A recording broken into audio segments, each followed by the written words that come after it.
Now, just to bring you some breaking news that is coming to us from President Trump. President Trump says that Charlie Kirk has died.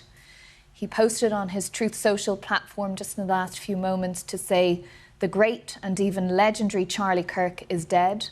No one understood or had the heart of the youth in the United States of America better than Charlie. He was loved and admired by all, especially me," says the president. "And now he is no longer with us.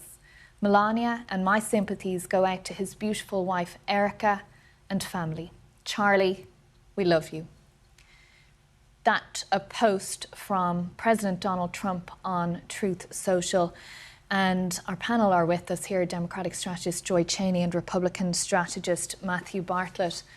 Matthew, this is really quite shocking news. A very young man, just aged 31, with a young family, the president confirming that he has been shot and killed.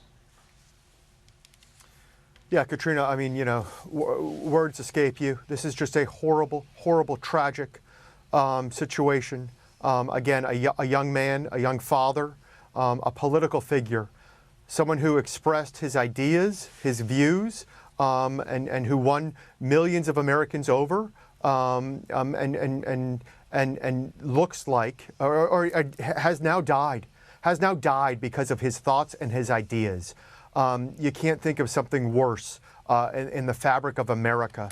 And where you come today, you think about, the leaders that we have, the leaders of the past. You think about, those that inspire you, those that you agree with.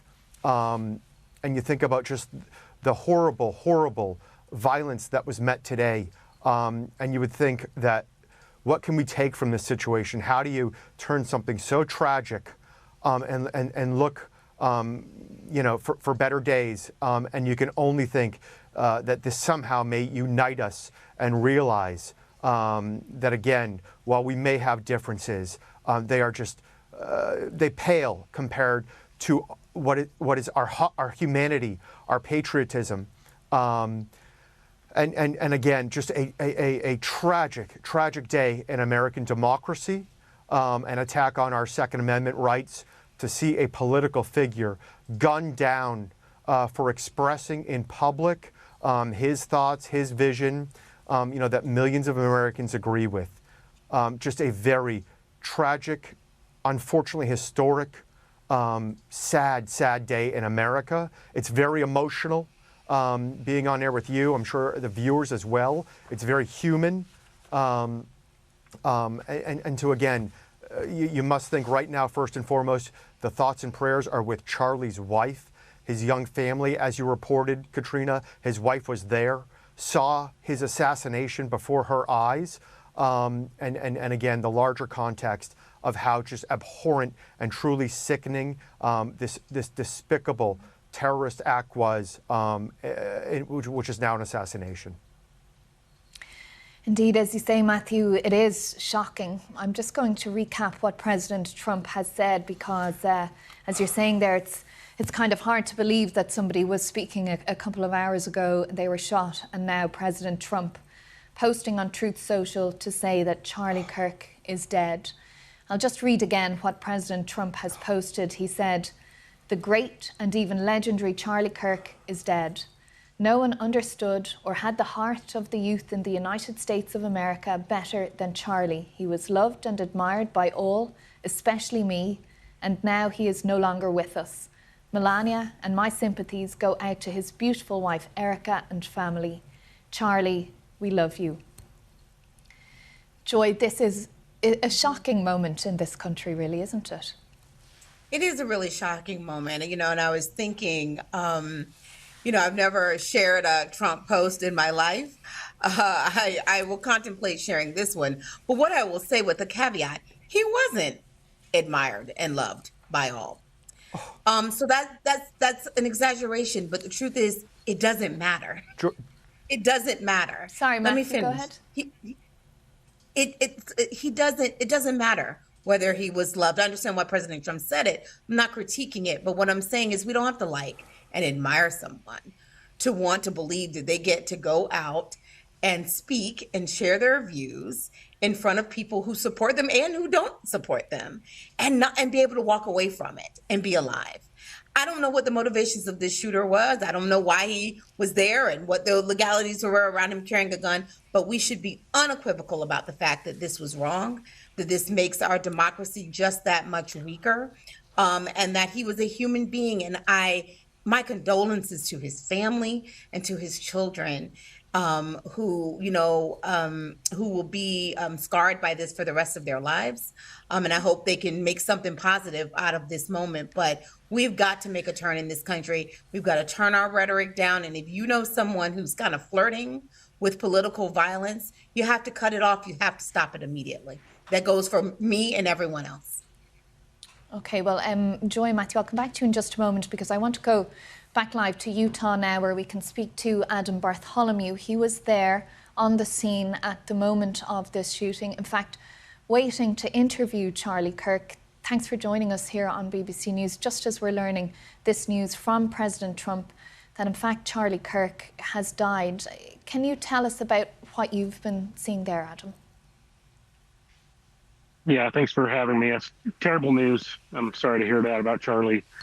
I was up on the upper balcony of the courtyard interviewing counter-protesters that were there to speak out against Charlie Kirk's presence on campus when the shots rang out, and it was chaos. Everybody dropped to the floor.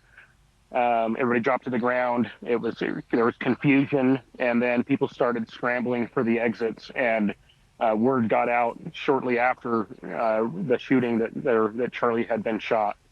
And everybody that I talked to has been in shock and just astounded that this political violence would happen here in our own backyard here in Utah. And you said, Adam, you were up on a balcony with some protesters. Were there many protesters at the event? There might have been 50 people there protesting Charlie. The crowd to see Charlie and the counter protesting, it was far greater for sure. There was probably maybe 50 or 60 people protesting against Charlie Kirk. Mm. And what was the mood of the event before this shooting took place? Charlie Kirk engaging with the audience, we're told, throwing out hats, taking questions. Yeah, it was the mood was great. My own son was waiting in line to ask Charlie a question. The people were chanting USA, USA. Whenever there was the anti-Charlie Kirk protesters would be screaming. They were chanting curse words, F Charlie Kirk, that kind of thing. And there would be the other side would start chanting USA and Charlie Kirk, and people were excited to see him. There was the mood was really good. The mood was positive, leading up to the tragedy. Mm.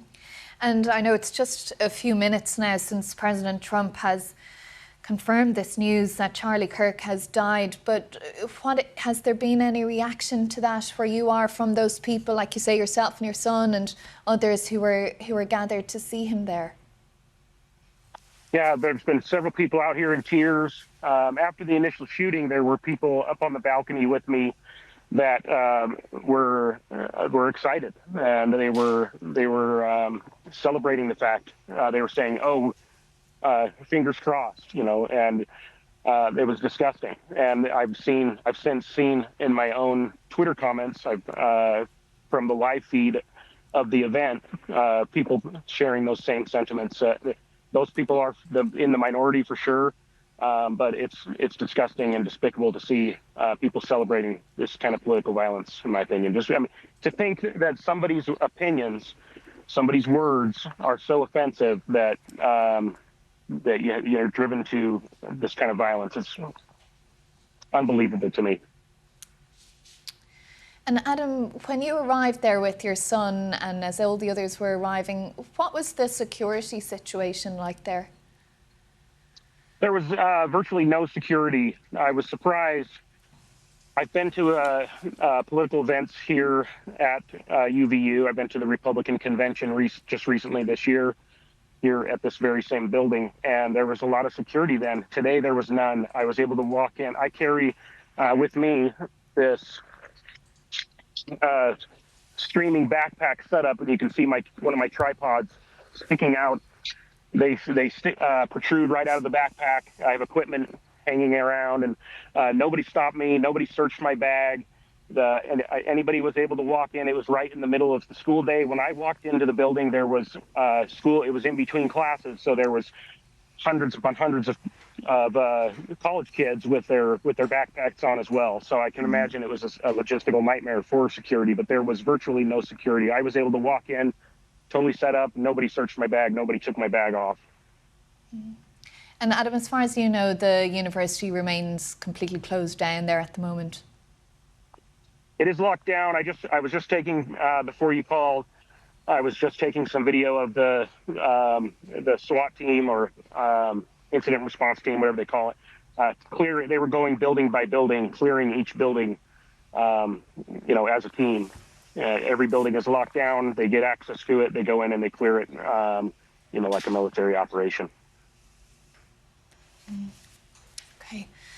Adam Bartholomew there, thank you for joining us from Utah Valley University there, the Orem campus, on the scene at that moment, that Charlie Kirk rally when he was speaking, engaging with students, and a single shot fired. We're now told by President Trump that Charlie Kirk has died. Adam, thank you for telling us what you knew and what you saw.